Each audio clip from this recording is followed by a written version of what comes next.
Hey guys, well, here we are. It's me, PB, Positive Bluebird. If you haven't subscribed to my channel, please do so and leave a thumbs up. So today I'm doing a vlog, and it's been a while since I've done a vlog. I live in a very busy household with pets and people. And every day there's something going on. And anyway, Gerald just left a little while ago this morning to get another neck biopsy that he had back in 2018. If some of you have followed our journey, you remember that he had lymphocytic bacterial meningitis, and he's been feeling the stiffness and pain and a little bit of swelling in that area again. And so the doctors want to get it checked out. As far as his ITP bleeding disorder, it is very well under control and managed by his hematologist that he now sees, I think, every 3 months instead of every week. And so that is going well for him as well. I have a lump, like a hard marble lump right here, because I went to Comfort Dental from November of last year through February of this year. You know, it was going pretty good, I guess, but on the second visit, when he wanted to extract the top tooth up here, he was short-staffed and had my mouth open for 4.5 hours.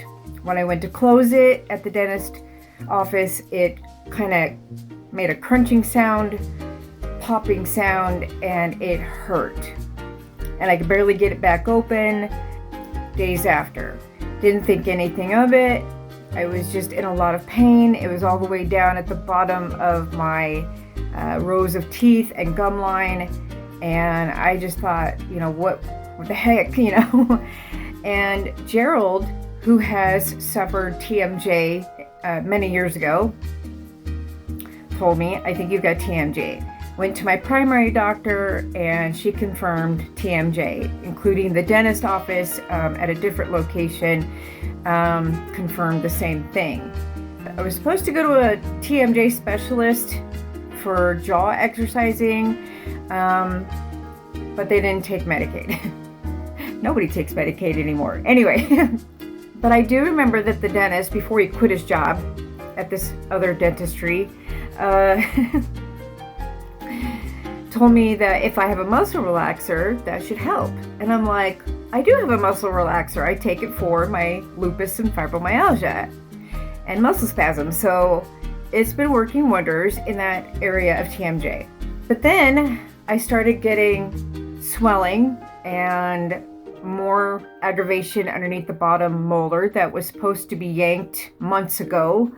But I didn't go back to that dentist office, the first one, because if you cause TMJ, I'm afraid to come back to you.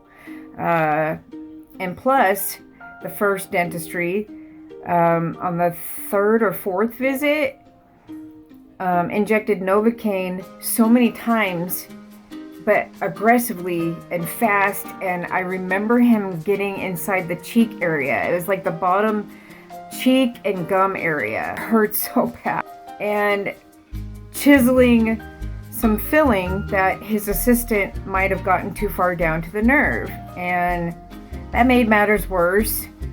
And as the weeks and months progressed, the swelling got bigger, and I woke up one day and my face was just big.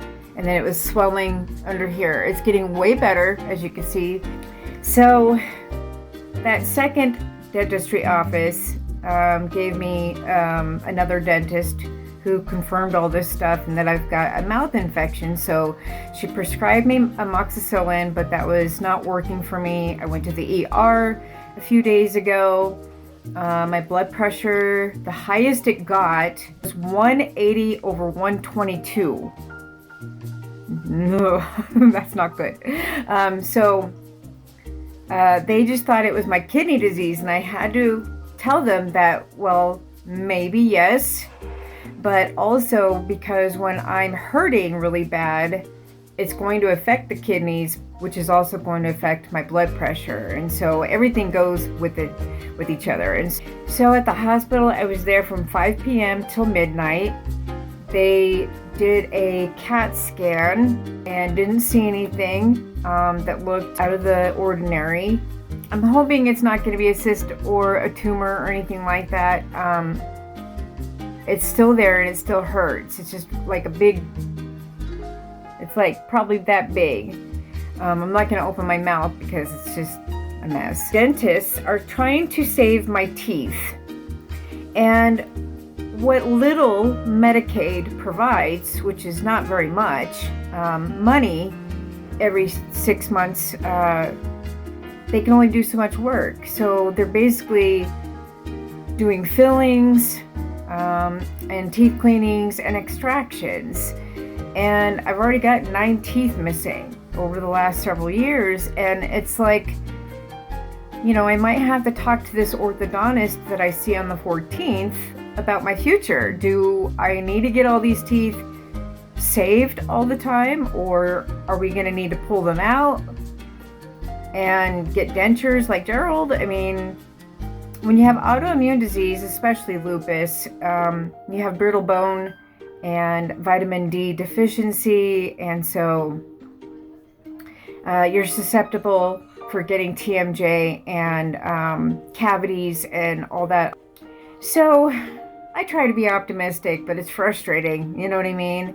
I shouldn't have been suffering in pain for 4 months trying to tell dentists that, you know, you need to just yank the tooth out, you know, it needs to be extracted. And finally, the third dentist saying the same thing, it needs to be extracted. Well, you think? Because it's only causing bacteria and an infection in there. So anyway, I do see that new orthodontist, like I said, on the 14th, and I hope that they can do something for me in the coming days and weeks after. And hopefully I can get my mouth open so that he can look in there, because I can't open it very much.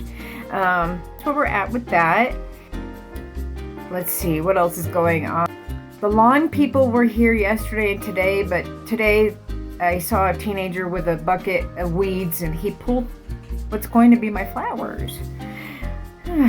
Anyway, this is why all of us are planting fake flowers, because the maintenance people, they keep taking our flowers. They don't realize that they turn into greenery first, and then they're going to bloom flowers, and they're pulling them out. I'm like, oh Lord. But anyway.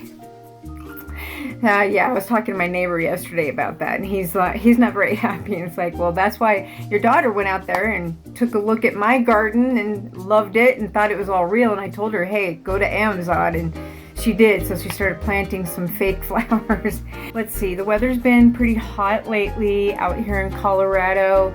We had like a whole week of like monsoon weather, it seemed like, and tornadoes and do you guys like my new backdrop, by the way?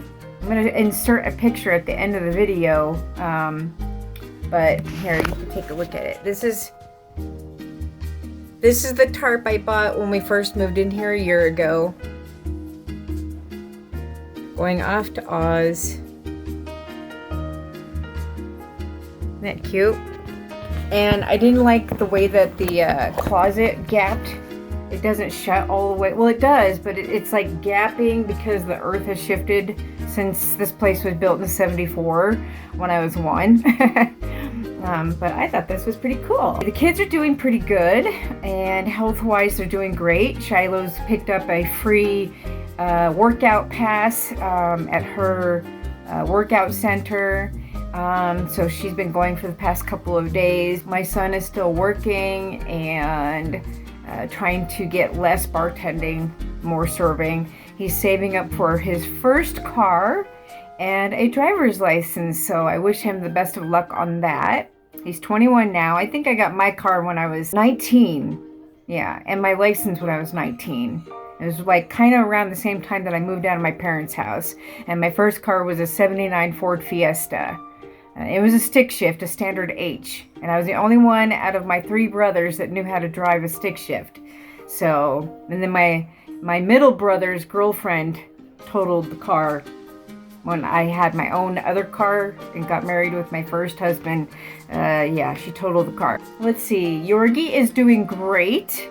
I'll show some pictures at the end as well of Yorgi and his Pride bandana that we bought at the PetSmart Banfields. He went to the vet probably 3 days ago, and he is again 100% healthy. He's lost a pound out of his 2 pounds, so he's doing great with losing weight.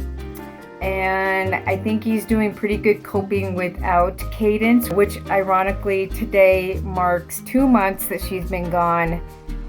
And yeah, there's her paw print.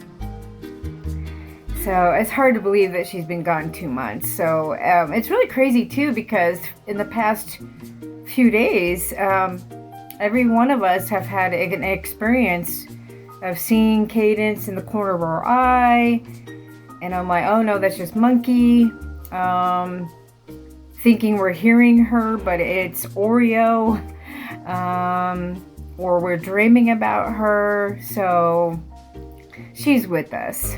What else? I don't know if there's a whole lot going on. We're working with our estate planning attorney, trying to figure out benefits because they're kind of jacked up since we bought the house. And Medicaid wants to know everything that you are spending, and if you gave gifts to people and they think that they think that Gerald gave me a house and that I sold it and gave it away. It's just craziness. So we've been providing evidence to the state on all of that, and I'm a very good secretary, as you guys know, for Gerald and I together, so we've been taking care of that. But it's been very, very quiet around here. A lot of people are on vacation or go to work all day. Yesterday, Gerald and I went out front, and after the lawn service was here, it was hard for them to mow in a certain area, so we just took the scissors and grabbed the grass and cut it. And then we tackled the rose bush out front of my bedroom window, because when we moved in, we noticed over half of it was dead. So we were able just to pull those right out, growing beautiful multicolored roses. I'll show you right here. Pink and white, absolutely beautiful. I cut one off for my neighbor Sam. I believe he's in his 80s. I'm not really sure, but he's such a sweet old man, and his daughters live there, and his family comes over all the time, and his great-grandchildren and grandchildren, and you know, so very nice over there. I think that's it, guys. There's not a whole lot else going on. Just maintaining our health, and kidney and lupus health is okay right now. It's stabilized. I've got great doctors at Denver Health, and Gerald has great doctors at Denver Health and elsewhere. He's on an antidepressant. Those that have a stroke sometimes will resort backwards into their childhood and get stuck there a little bit. And so he needed a little extra help to come forward to the current age, and I think it's working wonders for him. It's not making him as angry or agitated or upset at life, and he's going on like probably 45 days, and he's almost too quiet. We've told him maybe tell your doctor to cut the pill in half.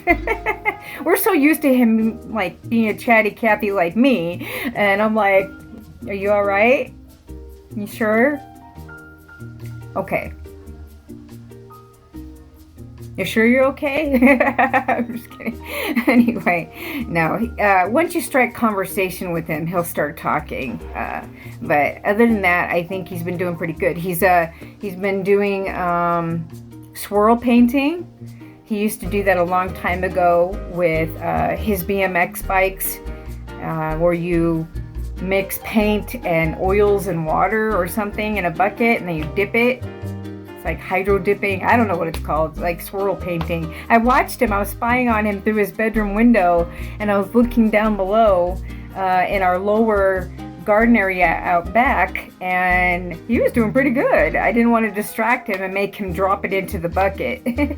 So I think that's it, guys. I hope you all have a wonderful summer. I hope everybody is doing great and staying healthy and happy and drama-free and taking care of yourselves. And I will see you on the next one. Peace out and stay positive.